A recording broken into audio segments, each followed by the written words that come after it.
Hey, welcome to Lab the podcast. Grateful to be here with my friend Garrett Gilkey. It's good to see you. Great to see you. Yeah. I just finished saying that I'm actually going to read this bio because there's good stuff in here that if I go from memory, I'm going to short sell it. So you got to hang with me for a second while I introduce my friend Garrett Gilkey. Garrett is a dynamic entrepreneur, former professional athlete, and strategic business leader with a proven track record in luxury design build, real estate investment, and team development.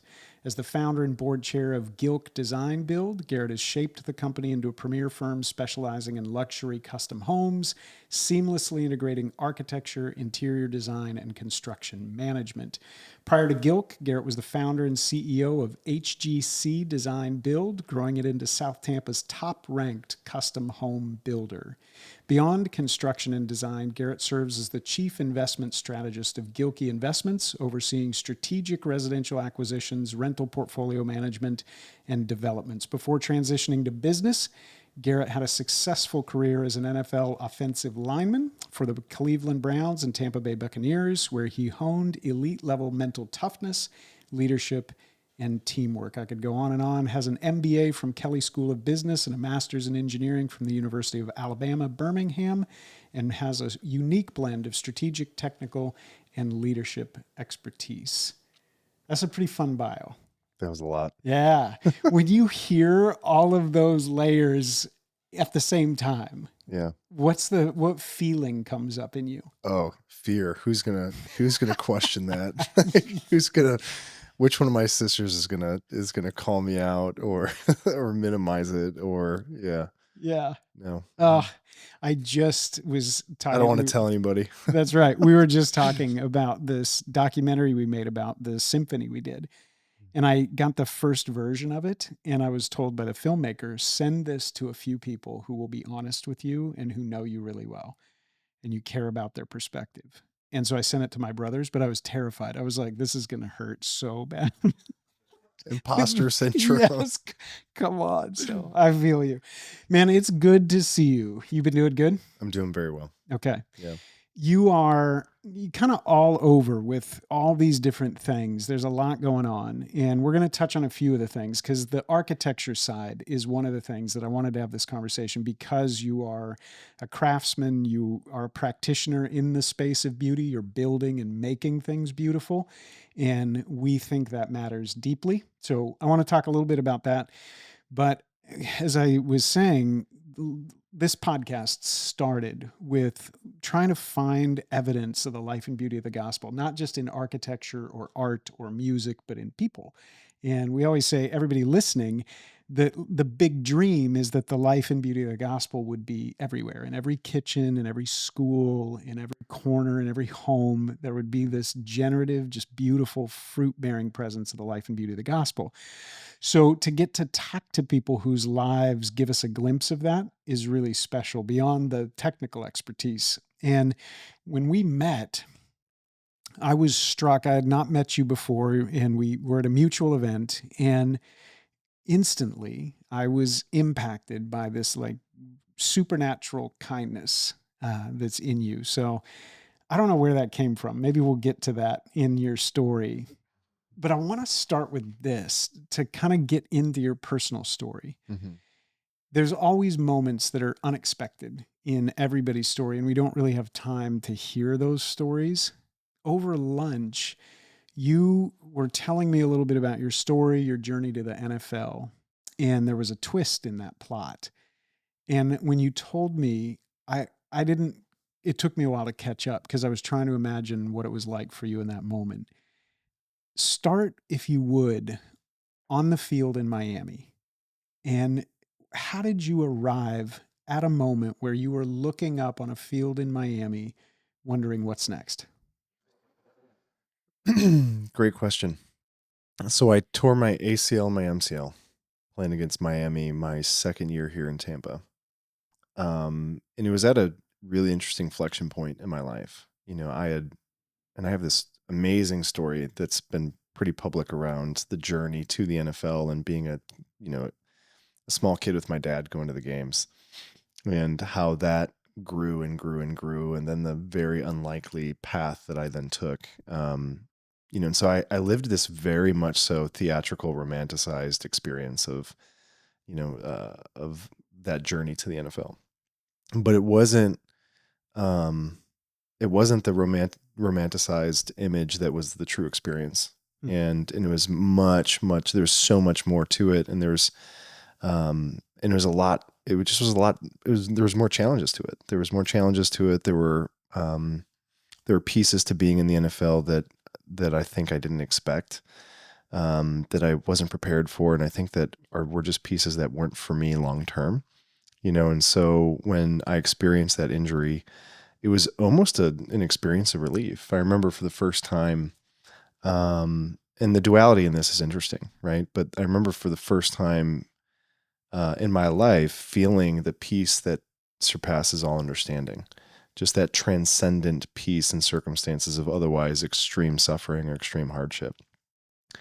And there's so much more to be said around that, psychologically, so much to be more to be said around that from a nervous system standpoint, from an anxiety standpoint. But it was just this moment where I was on the ground and I had this tremendous amount of peace where, thank God I don't have to do this anymore. Mm. I knew in that moment my leg, and it was a horrible experience, right? I mean, and there's the duality in this again is so wide, but um the knowingness that I no longer had to perform and be in that environment, and the knowingness that I had um, a next season was really, really unique and really special. I remember hearing in my mind, and again, you're in front of 100,000 people, and the stress of needing to make the team again, and the stress of perform, all of the stresses, right? And they're so high, are so overwhelming for your prefrontal cortex that it's Mm. all you experience and you think about. And so I had a horrible injury. My left tackle got beat inside, and I had my left leg basically cracked in half. Mm. And I'm on the ground, and I hear Romans 8:28 just kind of like repeating in my consciousness. And it was this God works all things together for good for those who love him and were called according to his purpose. And it was just this overwhelming blanket of peace where I just knew that the things I was striving towards, the things I was fighting, all the all the stuff that I was carrying and chasing after while I was in the end, it was gone. Mm. And I no longer had to carry that burden. I no longer had to carry the weight. I no longer had to carry the expectations. I didn't know what my future was going to hold, but I knew that there was peace in it and that God was going to lead me in and through it. Mm. Thank you for starting there. Like when you said your leg was almost snapped in half. Snapped in half. I felt my kneecap go to the back of my leg. Yeah, I feel bad even asking because it hurts to think about what that was like. Were you even aware that there were other people around, or was it kind of one of those tunnel vision moments? It's a learned thing that you have to adopt, and you have to get there in that super, super high level arena of performance, is the ability to tunnel focus. It's something I still live with now. It's something that can be really great and also kind of destructive for me as well. But yeah, 100,000 people in the stadium or whatever it was, and however many, millions of people watching. I mean, it was a Monday night football game. Mm. I knew my parents were watching. Mm. All my family, all my friends were watching, and it was just me. And it was just me in the spirit. Like I just remember just feeling like there was nothing else that mattered. There was no one. I didn't have a care in the world at that point. Every eye was on me in that stadium, and every eye of, I mean, it was an overwhelming experience of being seen. Yeah. When you look back, were you conscious at the time that you were looking for a way out? Were you trying to find your way out, but not verbalizing that? Or was it kind of known to you? I don't think so. Now I can see that as a pattern, Sure. right? Now I can see it as a pattern because anxiety and fear and those being in those overwhelming striving orientations are out of alignment orientations to who you are and to who God's called you to be, Mm. and so the longer I went in my career in the NFL, the worse it got for me, Mm. right? The harder it got for me, all because I was, yes, looking for a way out. Now, you know, here's the here's the this is what's interesting about this conversation is most people would look at you in a circumstance where you're playing in the NFL and say, you've got it all, right? I mean, like you've got all the money, you've got all the fame, like you have all the things that everybody searches for their entire life. Why are you not happy? Why are you not content? What's wrong with you? Why can't you be okay in your circumstances when you have more than everyone else? Hmm. Well, it's not the way it works, and furthermore, Hmm. the the mindset of performance, right? And the performance-based perspective that was so radically ingrained in my subconscious is one that I'm still having to deconstruct and walk away from. The relentless pursuit to achieve and chase after a goal. I have conversations with people frequently around the topic of men's spirituality, mental health in the world of NFL players or in the world of Navy SEALs. There's a lot of overlaps. And we have this inability to quit. Hmm. And that isn't always the way in which we're led spiritually. We are led to put things down. We are led at times to walk away from things. And the holding on to and the inability to let something go, is was a struggle for me, and is still a struggle for me. And oftentimes God has to rip me out or crack my leg in half for me to then get the point and move on to the next thing. When you look back as a kid to Garrett, maybe 10 years, 12 years old, but maybe before that even, do you see that relentless pursuit of a goal? Like, is there a story that you can point to and go, yeah, it was there then? I think one of the reasons I was okay with being done is because it was never about the images. It was never about a long career in the NFL. It was never about winning a certain amount of games. It was never about winning a Super Bowl. It was only ever about getting to that place and achieving that status.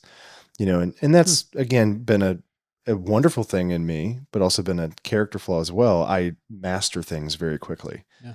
And so for me, it's always I want to be the best at whatever it is that I attach myself to. I want to be the best at snowboarding. I want to be the best at skateboarding. I wanted to be the best at soccer. I wanted to be the best at football. I wanted to be the best at whatever it was. And in my math class, I wanted to be the best in my science. Whatever it was that I attached to, I just wanted Mm. to master it and be the best at. I wanted to understand it fully Mm. and and immerse myself fully so that it became me, that I became it, and then I always was comfortable moving on. Mm. And a lot of it too, I think Mm. was, there's a little bit of that too that is Pauline in its identity, right? Like what I do is not who I am. Mhm. My relationship to what I do is what I think where my relationship with Christ and my identity comes from. Yeah. I was just talking to a psychologist, neuropsychologist, and she was saying to me, she was saying, you can't be best at everything. And she just looked right at me and she goes, no one can. Mm-hmm. And she said the amount of pressure to try to be best at everything, she was like that is nobody can carry that weight. And you think, how do we pick that up along the way? I have to be best at everything. You're twice my size, probably, right? Like, there's no way I can be best at things that you're best at. There's just no physical possible way. And yet, in our head, we get to this thing. Well, I could do that. It's a It's crazy. I have to be very careful with that. It's gotten me in trouble. 2.5 years ago, 3 years ago, I decided I was going to start paragliding. I lost a bunch of weight. I lost, 80 or 90 pounds. And, from my like post NFL journey. And I thought, I'm going to fly. Why not? I'm going to learn how to fly. Why I'm going to not? learn how to jump off mountains in thermal up to 6,000 feet and fly around. Yeah. Like I'm not 6'7", Yeah. right? Well, then came a near death incident in Colombia where I fell from 6,000 feet and almost died. Crazy, crazy story. But I know for me, I got this like I got this almost egoic, maybe narcissistic quality trait of like I can do everything. Yeah. I can do everything because I played in the NFL, and that Right. and the 0.003% of the population did that. Yeah. Well, I can do this, I can do that. Well, no, I'm like Yeah. I can't. Yeah. I can't. And it's also too tied to what's interesting is that for me it's so much of that chasm is tied to the NFL. Hmm. And I'm still now learning what is enough in the things that I'm doing as I still chase after beauty, as I still chase after integrity in what I create and what I do, and I still chase after I think perfection in the things I do is like understanding, that I am not the NFL player in every single circumstance and Mm. every single relationship or every single thing I chase after doing. So how do I find balance in those things? Yeah. And how do I find enough in those things? Yeah. And how do you find not just external things that I could be great at jumping off of cliffs, but what do I love to do? What did God Mm. put in me that I actually want to do and I Hmm. want to be great at? Maybe it's not jumping off cliffs, but have you had enough time post NFL experience to start to see seeds of things you love springing up? Yes, um, and I might be a little ahead of my time and I think maturity for this, but I love the therapeutic environment with vulnerable men in transition. And so I really, really love fostering those spaces and creating spaces for the growth that I think is for growth to take place for men. Now, in terms of like a person, that's more of like a spiritual calling, right? But in terms of personal hobbies, I love woodworking. Yeah.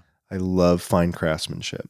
I love fine home building. I love fine details and fine quality. I absolutely love it. And I love too the transformative process of building or the transformative process of rebuilding something.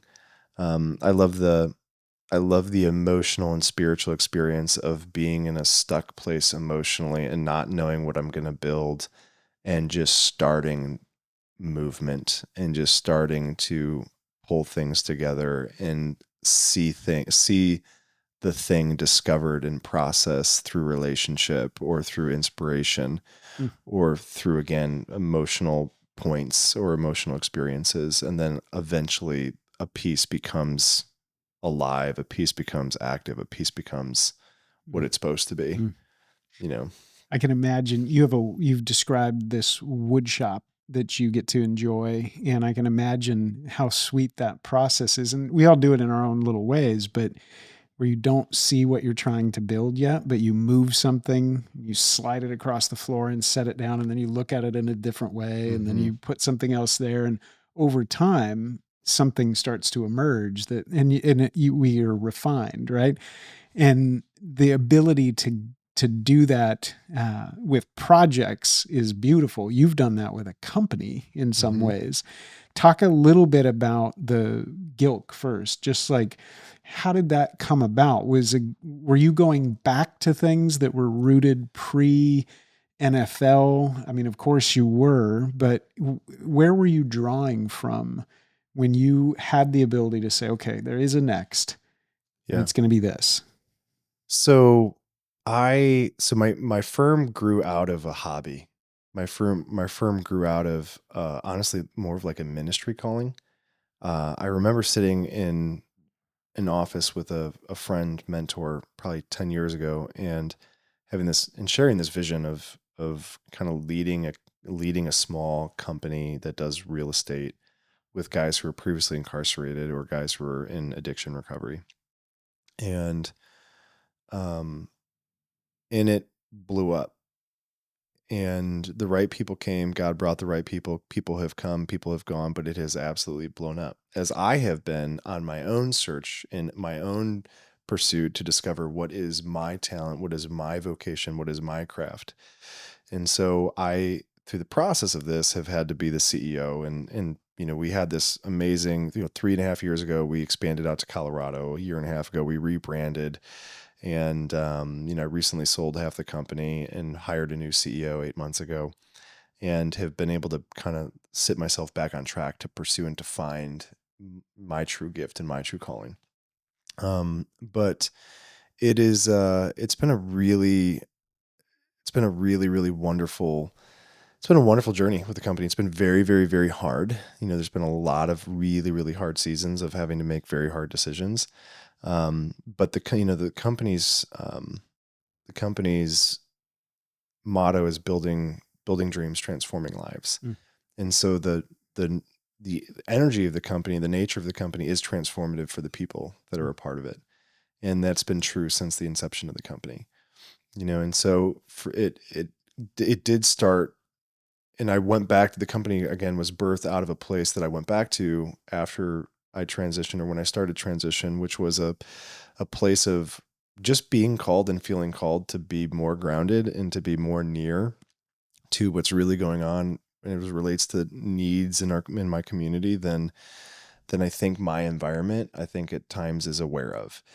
I was sitting in the Mm. NFL, in the NFL, I was sitting on a bus, and I'm sitting next to guys making 10, 12, 13, $15 million a year. And I'm looking out the window at pockets of homeless people as we're in transport between the facility and this, in the airport, or the airport and the stadium, or the hotel and the airport, or hotel and the stadium.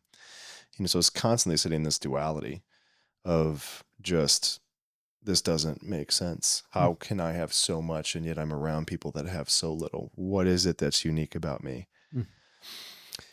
And that also too comes from my relationship with my mom. My mom, since I was very little, taught me how to see people. Mm. And so that has only compounded and grown over time. And so I've been in that cyclical pattern of really just trying to use my resources, my gifts to empower people, and then kind of move on to the next thing. Right. And so I didn't realize that that's what I was doing, but I artistically created an organization, Mm. and again, have empowered a lot of people in that experience. Again, not made the greatest of business leader decisions, because I'm a creative, intuitive artist. But it's been something that's been birthed out of, I think, a really beautiful desire to see people empowered, to Mm. create beautiful things, to use our gifts to be able to connect with people, understand the lives of the people part of the company, not only to empower them in doing the work, but also to extrapolate the needs for our clients into a built space, Mhm. so that the built space, which is very, uh, very original in architectural philosophy, is a place of worship. It's a place of living out and acting out the beliefs that we have towards ourselves and others, family, community. Mm. So I really enjoy the firm. Yeah. I really enjoy it, and I enjoy what it represents and what it has had the ability to do, what it has had the ability to, to be a part of, and in the calling I think it has in the lives of the people that it serves. Mm.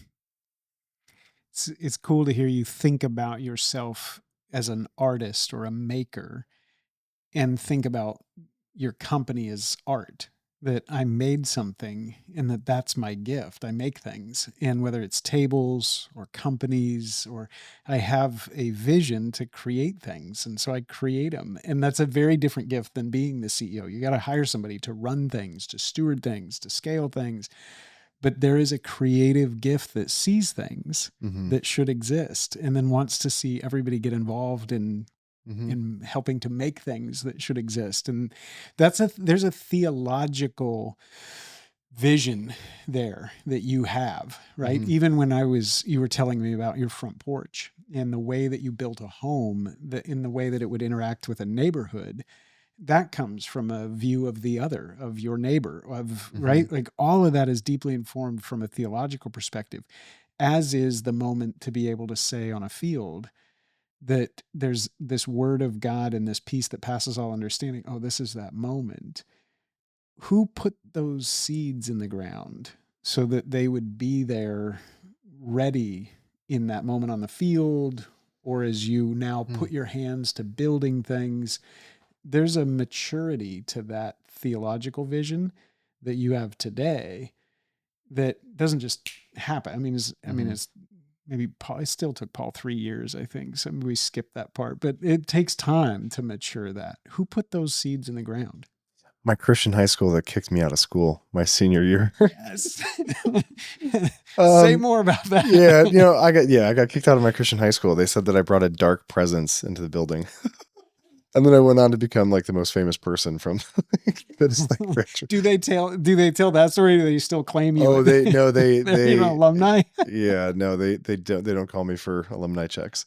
Um, I did have an amazing opportunity to go back and speak to the kids this last year though. So there, there's some really wonderful people there. But I always had a really spiritual seeing and knowing. I remember being very, very, very little and having a connection to the Spirit and having a connection to the Lord and knowing that there was something deeper there in its reality of who Jesus is than the images that I experience with people who claim the worldview of Christianity but don't live in the application of Christ or in the teachings of Paul. Mm.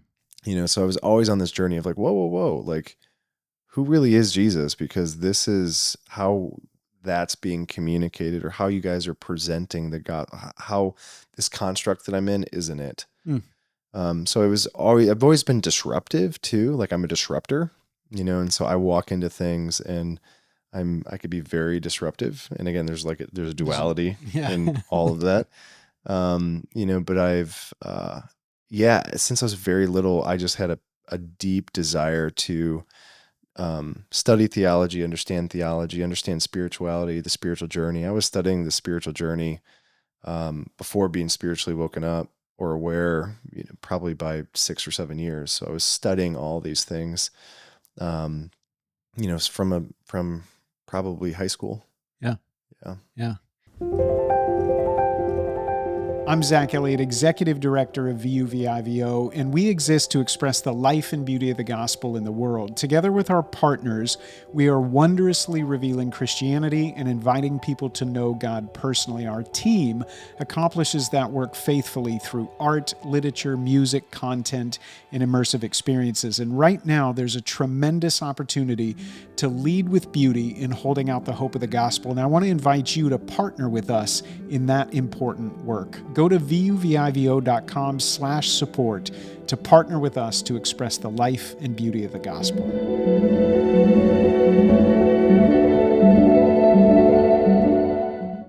It's so interesting to hear like that energy, even of the disruptor thing. I won't say this, but there's even in scripture, you see these people who Jesus turned over the tables in an environment that poorly represented what its original intention was and what its intention is. That's not only true to our physical bodies, it's true to the built environments or the systems that we're around and in. yeah. It's like it's kind of a pattern in scripture. Yeah. Well, there is an objective justice and mercy. Those Yeah. love, these all have definitions and they matter, right? Mm-hmm. And I think it cuts against the grain of people who are sensitive to the spirit of God when there's injustice or there's a lack of mercy or there's incongruity. If we're awake and we're paying attention, if our conscience isn't seared, we're provoked by that and something happens. And some of us have bigger histamine reactions maybe than I think I did for a long time. I've been in therapy for a while. Yeah. learning how to keep my mouth shut in certain situations. Well, the kindness part. Who in your story shaped that? Like, if you could say there's a person or a couple people in your story that left that mark. So I get misunderstood a lot. I'm mostly very, very, very sensitive. I am mostly sensitive, mostly intuitive, mostly very vulnerable. And that's deeply, deeply misunderstood by most of like my external life and community. I first thought the first person who comes to mind is my mother. I mean, my mother is the kindest, sweetest woman. My father too is gentle. Mm. the most gentle person I've ever met, the most consistent and patient person I've ever met. And then I've had just a amazing series of just unbelievable men and women who've been spiritual fathers and mothers to me since I was in high school. Yeah. So, I mean, very early, junior high, and so I've just been always very, very fortunate to have guides, around me that have seen more in me than I've seen in myself, in the environments where I've had to fight through kind of figuring myself out. And so I've just been very fortunate. I also grew up with three sisters, Mm. so when I was very little, my mom would kind of like prophetically speak over me this, like, Garrett, you're going to be a man of great size and stature. You have to learn gentleness and humility. And there was always a tension for me because I wanted to rip my sisters' throats out, right? Like, they Mm. were so mean to me, Yeah. and so like we would fight constantly. And I'm like, why can't I hit my sister? Why Yeah. can't I hit her Yeah. back? Why can't I scratch her back? Why can't I pull her hair? Well, for 10,000 reasons, Sure. right? And so there's a lot of like suppressed anger and frustration in that. But the gift of having sisters is, again, and it's trauma, can be very challenging, but also too, like, you learn how to be sensitive to the needs of others, Yeah. and so, and then again, so much of it too came from the way my mom would teach me to see others. She dual master's degree, administrator in an inner city school, so like deeply gifted in relationships, but would always, when we were little, bring us into the special ed classrooms, or the rooms with kids with emotional or behavioral issues, and we would be able to see those dynamics and those relationships and those personality types. And so there's always this educational, relational, I think, cultivation for us, like, as kids when we were very, very little. And then I also too, like, I don't feel like I'm 6'7", full of tattoos, and could, do very violent things. Yeah. I'm mostly like, I like art, I like design, and I like to read, and I like to hang out and journal in coffee shops. Like, that's been me since I was in college. Yeah. I just happened to have walked through an experience where the thing I did was an extremely, extremely violent, extremely blue collar thing, and so I've been mostly out of place, like, as a little creative, in my environments. Yeah. I love moms, first of all. Your mom sounds awesome. She's And awesome. We've had like yeah. like we've had our Titan battles, but Yeah. I mean, especially in this season, she's a grandmother now, and is just, I'm starting to see my parents live into the season of life that I think they were when they had little kids, when they had us as little kids, because to see them as grandparents with my sister's daughter is just like the most beautiful. I'm like, oh, now I understand. Like, now I understand. You just have a different perspective, a different lens, and I'm able to see them differently. It's really beautiful to see them in this season. Yeah. It's a gift. Not everybody gets that gift, but when you get it, it's pretty sweet to be at that stage of life, looking back and going, oh, wow. You said sensitive, vulnerable, misunderstood in some Mm-hmm. ways. I'm trying to imagine what it took to fit in. Because when I think about sensitive, vulnerable, empathetic, intuitive, all these words that I've heard you say about who you really are that wasn't seen. And I don't even really know the lineman position that's going to show my cards, Oh but yeah, no, I like, not imagine, supportive. how did you learn to survive with that being who you really are? You can't not be that. That's who God made you to be. And yet your job demands that you're on that line, and your your family there on the field depends on you kind of compartmentalizing that. How did you survive that? I struggled.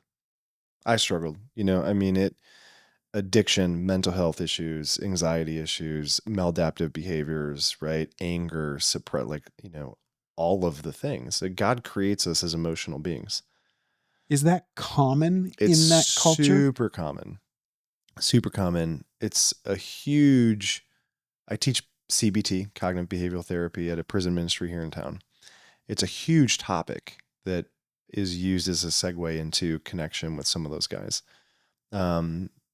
it's also a huge topic that I have the opportunity to speak on at different times, and with ex NFL players and guys in some of those like higher level like special forces, military sex.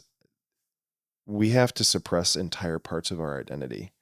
And if we're never taught how to live into our emotional experiences, and the environment that we're in is telling us that we have to suppress those parts of us to survive, you're you're shoving down parts of who you are, and you're not letting those parts out Mm. for the sake of what? Performance, for the sake of achievement, for the sake of something material and in something that's worldly. Jesus says, what is it to gain the entire world and forfeit your soul? Mm. I remember when I was going down to Tampa, the Buccaneers picked me up before I cleared waivers, and my mom texted me that, and it was the first, and I've heard that, of course, Mm. like heard that verse and like internalized that verse for years, but it wasn't as true as it was in that moment ever before.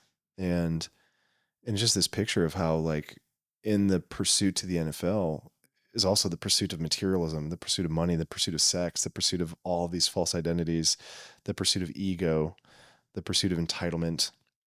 And those are all like extremely soul crushing, self crushing things to pursue and chase after. Mm. And so, you know, so there's not just like the identity components that are like emotionally sensitive to the things you're walking through, but there's also I don't want to do this.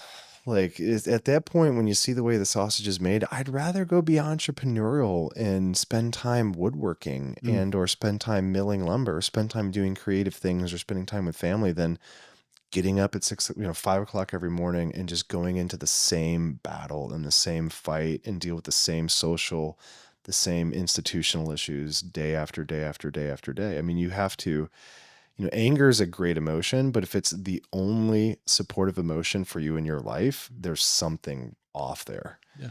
And you can't, I was sharing this yesterday to some of the guys in the prison ministry. You don't get to talk about being afraid. Mm. You don't get to talk about being scared. You don't get to talk about feeling vulnerable. You don't get to talk about not feeling safe in your environment. Like, you don't even talk about any of those things, because if you discuss those things, it's considered weakness. Yeah. In the NFL, the vocational anxiety that comes from knowing that every day you go to drive into the facility they're trying to replace you is overwhelming. Mm. So if you know by the moment you get into the NFL that they're trying to replace you, which is a reality and absolutely a discussion and a topic every day amongst the locker room, hey, don't get comfortable because you may not be here tomorrow. Your entire livelihood is your ability to provide for the image of the family you have, your ability to walk forward in the life you've envisioned for yourself is tied to a system to where the contract you have with your institution is written on a napkin.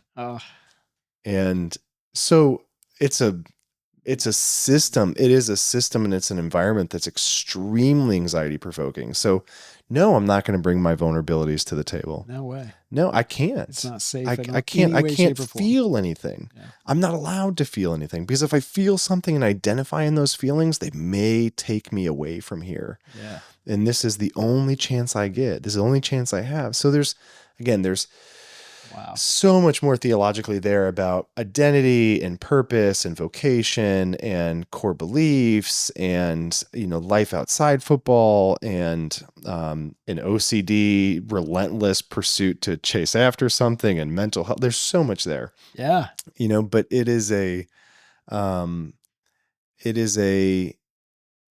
travesty for our environment to have fostered, created spaces for men that don't allow them to be who they are. Yeah. Whether that's prison, the institution, the institutional system of prison, where like if you show vulnerability, you get killed. Like you get attacked, you get killed. In the rat race of life, you show weakness or emotion, you get left behind. Yeah. So it's wild. Yeah. Yeah. What a crazy compression of every lesson in the spiritual life in that, like, that time compressed, By the hyper time you're compressed. 24 years old. Yeah. Yeah. Just go. And then we idealize those are the figures, the very figures that are causing men to fragment and try to survive and all these things. That's what every man is looking at, those as the archetypical places where the idealized image of a man is. I mean, it's no wonder, right? We could have a whole separate thing, but on that, but Whose frontal lobes haven't developed yet. So we idolize these athletes and these different figures who haven't even experienced life outside their single attachment to their craft. yeah, So we're allowing ourselves to be mirrored and give root to patterns and trajectory of our life by people who don't know what it's like to not live in the egoic system that they've been built up in. yeah, Like, like that doesn't make any sense. That's yeah, postmodernism in its like finest form. It's idolatry. yeah, yeah. Well, sorry, we could go on that. No, we could. I could talk about it. No, it's good. I'm glad. I'm just sitting here thinking, like, so you're in the prisons having that conversation, but you're also on a football field. You're coaching and you're developing Mhm. young men who would give in everything to probably have the shot that you had, because they do have that idealized picture of saying the only thing that's going to get me what I'm supposed to want is Mhm. that life. But that life is going to steal my soul. I'm going to gain the world. I'm going to lose my soul, but it's worth it. So we could have a whole maybe we will have a whole separate conversation. But before we run out of time, I want to kind of use this judo energy to take us to beauty, because beauty Mm. is this, puts you in this posture of being open and receptive, porous to knowing in a way that you're receiving things as gift. You're not laying hold of them. It's totally disruptive to even that way of approaching things. And so it's why it's kind of unknown to so many people, because we're just not, we kind of instrumentalize beauty. Mm. We don't enjoy it as beauty for the sake of beauty. You're a craftsman. You know and are drawn toward beauty. Why does beauty matter to you? Not philosophically or theologically, but why does it matter to you? For a lot of reasons, right? Like the two, I think a simplistic answer to not overthink it is because like we're called to appreciate, like we're called to appreciate the things we see. Like we're placed in the garden to cultivate the garden and name the animals. Like this is be fruitful and multiply. Like let us enjoy fully that which we've been placed in to experience. And, and so we're called to enjoy, um, we're called to enjoy our life into the life and the, the experiences, the thing, whatever that is for us. I think the other piece too is that there's so much of the spiritual world or the emotional world that gets evoked in the experience of beauty. Mm. And to come from a place where you have to be so narrow focused to the point of mental illness to achieve and chase after crazy goals. You shut off those parts of you. Mm. You have to shut off those parts of you. And it's no different than addiction. Chasing after the crazy high levels of achievement and performance is an addiction. Mm-hmm. It is a hyper focus on a thing that probably won't satisfy, but you're going to keep going back to it. And so beauty for me is a way of discovering the parts of me that have had to be suppressed, or the parts of me that for a season of my life I wasn't able to live into.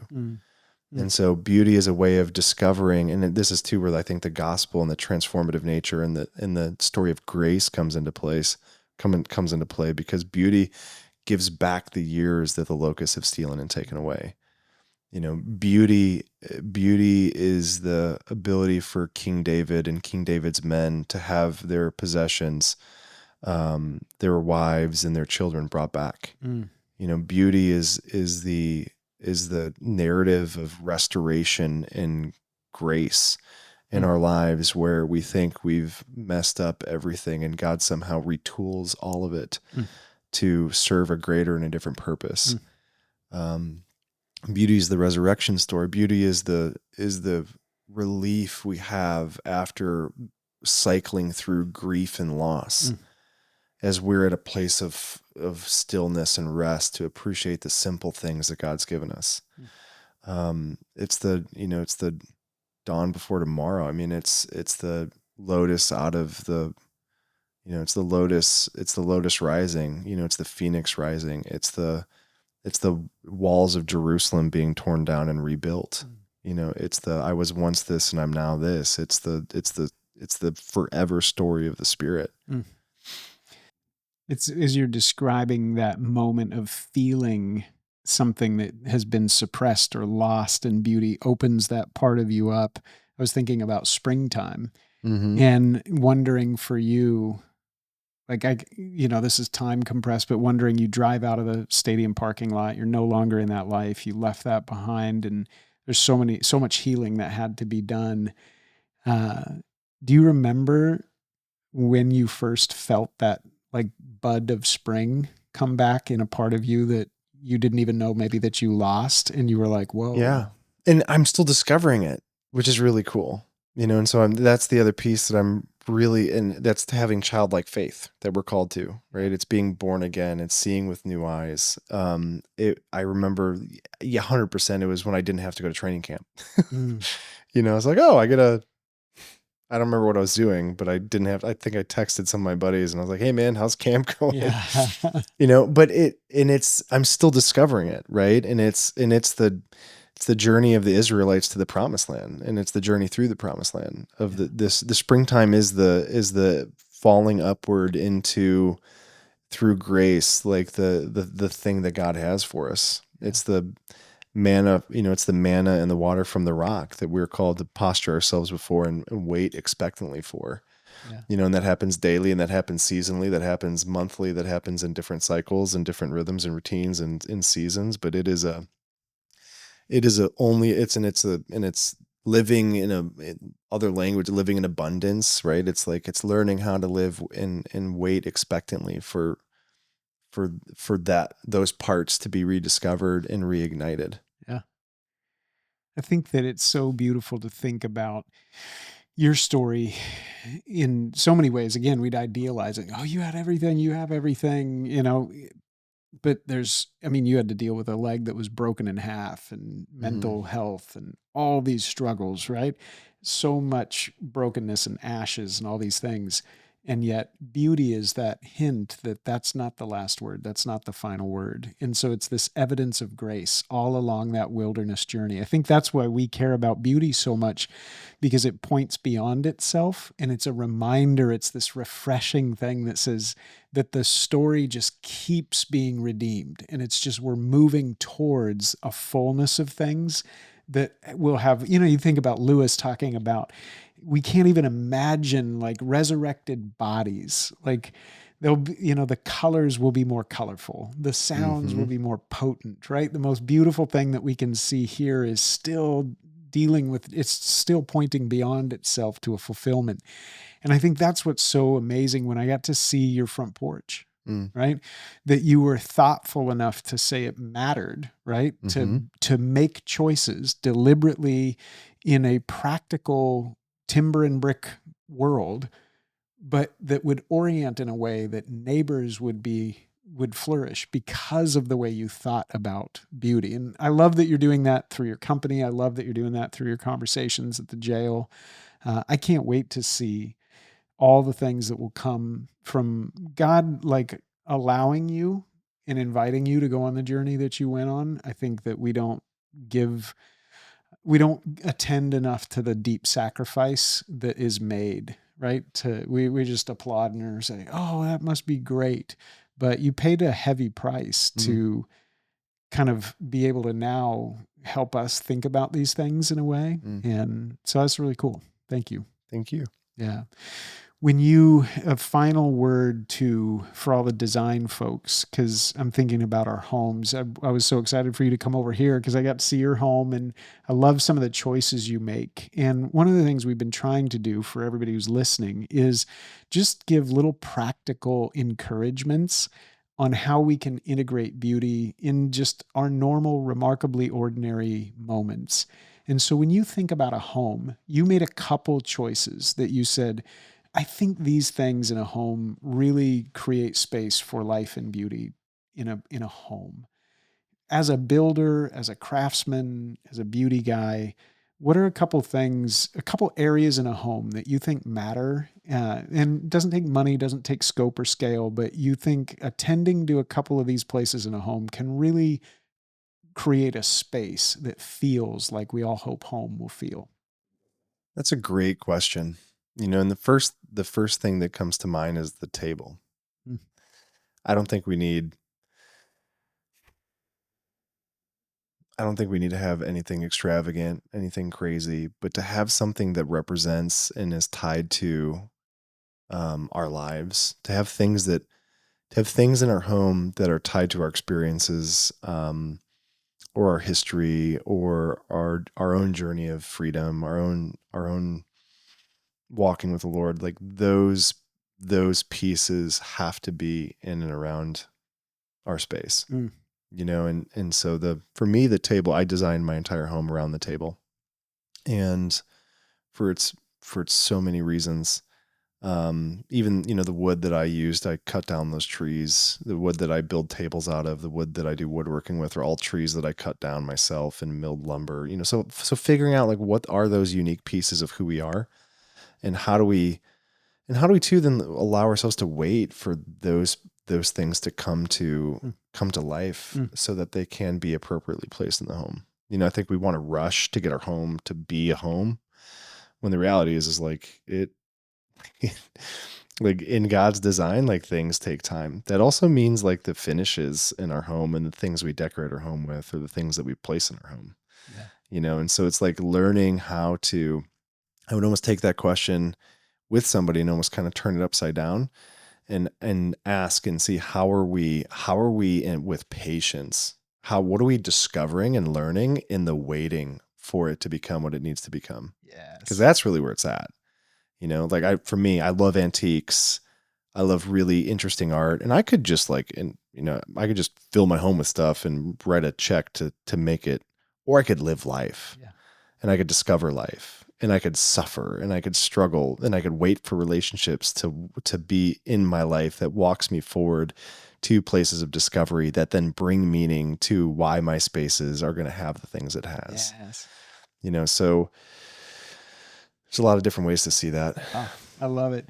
Well, even just the invitation, I think about my wife and I, and just whether it was young, we didn't have a couch, or today, there's things that you're dreaming of. And Yeah. that's the thing. And we need It's it. that to And, be able to sit and and go the and someday. the other practical Yeah. thing is always have something you're designing, always have something you're working on, and always have something you're finishing. Yeah. Like be in that cyclical rotation of like I have the thing that I know I'm doing, and I have the thing that's getting completed or like near, this whatever. This is nearing completion. And then also too, like there is there's a distant land I'm chasing after. Yeah. That's good. We got to leave it there. Thanks for all the life and beauty you bring into the Mm, world. It's thank you. really, it's evident, it's potent, it's cool, and grateful for the time.